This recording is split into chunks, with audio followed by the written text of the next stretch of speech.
Viral, aksi seorang ibu bersihkan batu di jalan saat hujan. Tengah beredar sebuah video yang memperlihatkan aksi seorang ibu-ibu membersihkan batu di tengah jalan. Diketahui, video tersebut viral usai diunggah dalam akun TikTok @akbarer777, pada Kamis tanggal 9 Mei tahun 2024.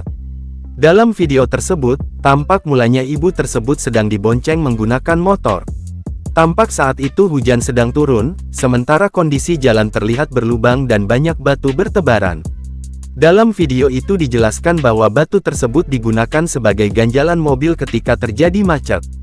Tiba-tiba ibu tersebut turun dari motor dan mulai membersihkan batu-batu itu.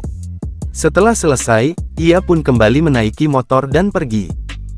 Kini, video tersebut viral dan telah diunggah ulang dalam banyak akun di media sosial.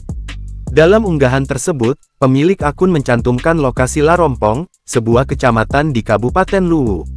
Warganet yang menyaksikan video itu pun memuji aksi ibu tersebut dan ramai memberikan komentar. Belum diketahui pasti identitas ibu tersebut. Hingga saat ini, pihak TribunSumsel.com masih mencari informasi yang lebih mendalam terkait peristiwa tersebut.